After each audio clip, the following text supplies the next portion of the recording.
अगर ममता बनर्जी जीत गई तो बंगाल को भारत से अलग कर देगी। एसआईआर होने के बाद चुनाव में काफी ज्यादा चेंजेस देखने को मिल सकते हैं। इस देश को रहने के लिए इन घुसपैठी ताकतों को बाहर रखना और उनको रोकना और उनको ठोकना बहुत जरूरी है। नमस्कार, मैं हूं खुशबू राय। अगर ममता बनर्जी जीत गई तो बंगाल को भारत से अलग कर देगी, ये हम नहीं कह रहे हैं, ये कहना है बीजेपी नेता अग्निमित्रा पॉल का। उन्होंने ऐसा क्यों कहा? बंगाल में आखिर ऐसा हो क्या रहा है कि बीजेपी की नेता ऐसे बयान देने को मजबूर है? इसी पर करेंगे आज खास चर्चा। हमारे साथ एक बार फिर से मौजूद है सोशल एक्टिविस्ट हरीश शरण देवगन जी। बहुत बहुत स्वागत है सर आपका। शुक्रिया। सर, अभी एक लाइन मैंने बोली कि अगर ममता बनर्जी जीतती है तो बंगाल को भारत से अलग कर देगी, ऐसा क्यों कहा है अग्निमित्रा पॉल ने? क्या है इसके पीछे की वजह? अग्निमित्रा पॉल से पहले 2015 में जेनेट लेवी जो एक पत्रकार रही, उन्होंने भी यही कहा था कि अगर बंगाल में ममता बनर्जी का शासन लगातार बढ़ता रहा और अगर ये लंबे समय तक शासन करती रही बंगाल में, तो इसका सीधा असर वो बंगाल को काट के भारत से अलग करने में पीछे नहीं हटेंगी।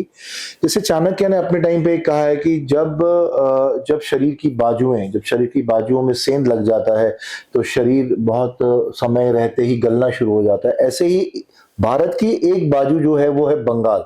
एक ऐतिहासिक रूप में जो बंगाल हुआ करता था, आज वो बंगाल नहीं है। आस्ते आस्ते इसकी जो एक बाएं हैं जो बांग्लादेश के साथ में लगती हैं, और इस बांग्लादेश के साथ में जो एक बाजू जो बांग्लादेश के साथ लगती है वो गलना शुरू हो गई है इमिग्रेशन के कारण, रोहिंग्यास के कारण, जो वहां के बांग्लादेशी मुसलमानों का जो अंदर आना। अगर हम बात करते हैं गणना की, अगर हम बात करते हैं मुस्लिम पॉपुलेशन की, तो आप ध्यान से समझना कि 1951 में 1951 के अंदर ये 19% पॉपुलेशन, जो एक बहुत माइन्यूट पॉपुलेशन मानी जाती थी, 2011 के अंदर जब इनकी गणना हुई तो ये 27% थी। लेकिन आज जो गणना जो चल रही है, जो माना जाता है कि आज की गणना के हिसाब से ये 35 से भी ज्यादा परसेंट मुस्लिम पॉपुलेशन अगर बनती है, तो ये एक सवालिया निशान छोड़ती है कि अचानक ही मुस्लिम पॉपुलेशन का बढ़ना और हिंदू पॉपुलेशन का नीचे होना। भले वो हिंदू पॉपुलेशन पलायन कर गई, इमिग्रेशन कर गई, काम के नाते में बाहर चली गई, भले वो डर के मारे बाहर चली गई, लेकिन बांग्लादेश उन्होंने अपना घर, जो एक पारंपरिक घर था उनका, एक पारंपरिक इतिहास था जिन्होंने वहीं पैदा हुए, वहीं बड़े हुए, वहीं उन्होंने अपना जीवन व्यापन किया। आज ऐसा परिवार अगर पलायन पे मजबूर होता है तो आप सोचिए कि उस घर की या उस स्टेट की क्या उसकी दशा होगी। और अगर हम बात करते हैं कि बॉर्डर की बात करते हैं, तो 2000 किलोमीटर का बॉर्डर की अगर हम बात करते हैं, 2000 किलोमीटर का एक लंबा बॉर्डर लगता है, जो एलओसी लाइन ऑफ कंट्रोल लगता है दो देशों के बीच का, बांग्लादेश का और हिंदुस्तान का। तो वो बॉर्डर तो है ही नहीं, वो तो ममता बनर्जी ने उसको एक हाईवे बना रखा है, जहां पे इमिग्रेंट्स वहां पे कूद के हाईवे के थ्रू आते हैं। ना कोई फेंसिंग है, सेंटर उनसे फेंसिंग के लिए जमीन मांग के थक गया, और फेंसिंग के लिए जमीन उन्होंने मांगी, लेकिन ममता बनर्जी के सिर पे जू नहीं रहेंगी, उन्होंने जमीन नहीं दी। आखिर करके सेंटर ने वो जमीन खरीद के वहां पे एलओसी प्लांट किया। तो ऐसी नफरत और ऐसा मनमुटाव, एंटी पैट्रियटिज्म प्रैक्टिस अगर कोई कर सकता है तो ममता बनर्जी की सरकार ही कर सकती है, जो हिंदू मुसलमान की राजनीति करती आई, हिंदू मुसलमान की राजनीति पे रोटियां सेकती आई। तो आज सनातन धर्म या किसी और पार्टी, बीजेपी जैसी पार्टी, वहां पे अगर जबरदस्ती वोटर्स को प्रोटेक्शन देके अगर आज वोटिंग की बात करने लगी है, और वोटिंग प्रोटेक्शन करते करते अगर आज बीजेपी की सरकार आ रही है, तो क्या गलत है? आज हिंदू का सेफ होना, हिंदू लड़कियों का सेफ होना बहुत जरूरी है, और तब तक सर डेमोग्राफिक चेंजेस को लेकर के, जैसे आपने बताया कि सीमावर्ती इलाके जो है इसमें बहुत ही ज्यादा हेल्पफुल रहे हैं उन घुसपैठियों के लिए जो इमिग्रेट करके यहाँ पर आ जा रहे हैं, बंगाल में घुस रहे हैं। आईबी की एक रिपोर्ट है 2026 की, जिसके अकॉर्डिंग ये कहा गया है कि जमाते इस्लामी और आईएसआई जैसे जो बड़े नाम है उस रिपोर्ट में डाला गया है कि डेमोग्राफिक चेंजेस का बड़ा कारण ये है। इस पर आप क्या कहेंगे? जमात इस्लाम जो बहुत कट्टरवादी मुस्लिम्स हैं, जो कट्टर कम्युनिटी हैं, ये इंडिया में भी हैं, पाकिस्तान में भी हैं और बांग्लादेश में। जो बांग्लादेशी इमिग्रेंट्स जो वहां से आते हैं, वो जमाते इस्लाम की आइडियोलॉजी लेके यहाँ आते हैं। तो जमाते इस्लाम की आइडियोलॉजी के साथ में जब वो इमिग्रेंट करते हैं, तो उनका मेन उद्देश्य या उनका मेन टारगेट बसना नहीं होता। उनका मेन टारगेट होता है बसने के साथ साथ में अपनी स्ट्रेंथ और अपनी पॉपुलेशन बढ़ाना भी उनकी स्ट्रेंथ होता है।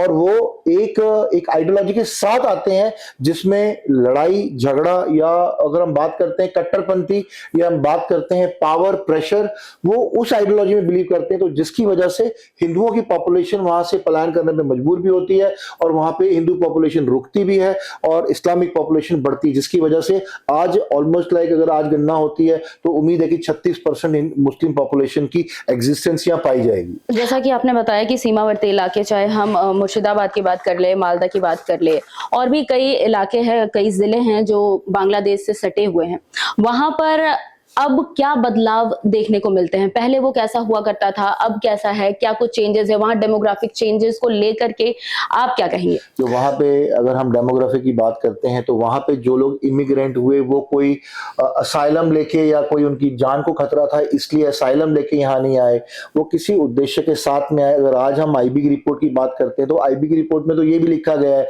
कि स्लीपर सेल्स की सबसे बड़ी तादाद अगर कहीं पाई जाती है तो वो वेस्ट बंगाल में पाई जाती है। आईबी में तो ये भी लिखा गया है कि जो हमला हुआ लाल किले में, उसका बारूद का इंतजाम भी बांग्लादेश के थ्रू आया गया था। तो जब हम इतने फैक्ट के क्लोज होते हैं कि हमें ये पता है कि वो असला बारूद अगर बंगाल के थ्रू आया, स्लीपर सेल की मैक्सिमम तादाद बनती और बन रही है, और उनकी इंस्टैब्लिशमेंट जो है इंस्टीट्यूट स्लीपर सेल्स का इंस्टीट्यूशन प्लांट अगर जो बांग्लादेश में हुआ है।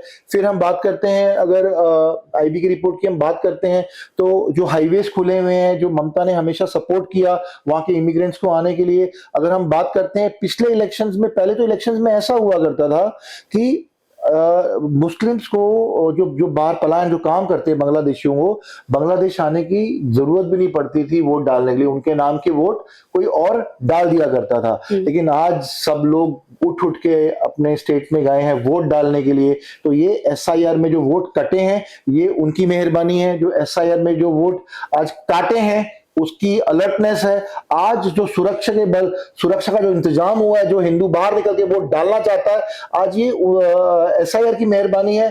जो आर्मी वहां पे डिप्लॉय की गई है, जो एक सुरक्षा के तहत जो हिंदू अपने घर से निकल के वोट डालना जाना चाहता है, ये we should thank the central government और ये इलेक्शन कमीशन को जिन्होंने ये प्लांट किया है। सर, एसआईआर की बात करते हैं। जैसा कि अभी आपने कहा कि एसआईआर होने के बाद चुनाव में काफी ज्यादा चेंजेस देखने को मिल सकते हैं, तो वो चेंजेस क्या कुछ हो सकते हैं? क्या ये चेंजेस बीजेपी के लिए फायदेमंद और टीएमसी के लिए घातक हो सकती है? ये बीजेपी के लिए फायदेमंद हो या टीएमसी के लिए घातक हो या कांग्रेस के लिए हो या वामपंथियों के लिए फायदेमंद हो, इससे ज्यादा जरूरी पता क्या है? किसके फायदे, पार्टी को क्या फायदा हो रहा है या नहीं फायदा हो रहा, वो एक सेकेंडरी बात है, वो बाद में आती है। पहला फायदा ये है कि बाहर की जो विदेशी ताकतें हैं, जो एंटी पेट्रोटिक है, एंटी इंडियन आइडियोलॉजी है, उसको ध्वस्त, उनकी प्लानिंग को जड़ से खत्म करने के लिए एसआईआर का बहुत बड़ा रोल प्ले होता है। तो इसका सीधा फायदा देश को है, पार्टी को बाद में है। अगर आपको याद हो कि अटल बिहारी जी ने एक बयान दिया था कि पार्टियां आएंगी और पार्टियां जाएंगी, लेकिन ये देश रहना चाहिए, और इस देश को रहने के लिए इन घुसपैठी ताकतों को बाहर रखना और उनको रोकना और उनको ठोकना बहुत जरूरी है। सर, सीमावर्ती इलाकों में जो डेमोग्राफिक चेंजेस हो रहे हैं उसमें आप किस तरह से पॉपुलेशन का जो चेंजेस है वो देख पा रहे हैं? मुस्लिम पॉपुलेशन और हिंदू पॉपुलेशन में क्या कुछ डिफरेंसेस है? अब टोटलिटी की हम बात करते हैं तो अगर हम 2026 की गणना जो अभी हुई नहीं है, लेकिन इसका अनुमान लगाया जाता है कि ये 35-36% से ज्यादा मुस्लिम पॉपुलेशन होगी। लेकिन उसके बाद भी अगर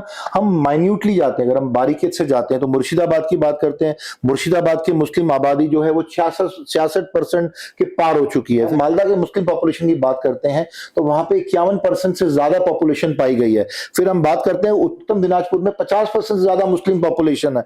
फिर हम बात करते हैं वीरभूम में 37% से ज्यादा मुस्लिम पॉपुलेशन है। अगर ऐसी में अगर मैं यही ब्यूरो की अगर मैं आपको फिगर बताता जाऊंगा तो ये मुस्लिम जो पॉपुलेशन है जो 51, 55, 66, 51, 50, 37, ये परसेंटेज बहुत इररिलेवेंट परसेंटेज है। ये जेन्युइन इंडियन पॉपुलेशन की परसेंटेज नहीं हो सकती जब तक इस पे इन्फ्लेमेंटेशन ना हो, जब तक बाहर के लोग इस पे इन्फ्लेमेट ना करो, ये परसेंटेज इतनी स्ट्रांगली नहीं बढ़ सकती। और ये मेरी परसेंटेज नहीं है, मैं इस परसेंटेज को नहीं बोल रहा हूं, ये वो परसेंटेज है जो ऑन पेपर्स है। बिल्कुल।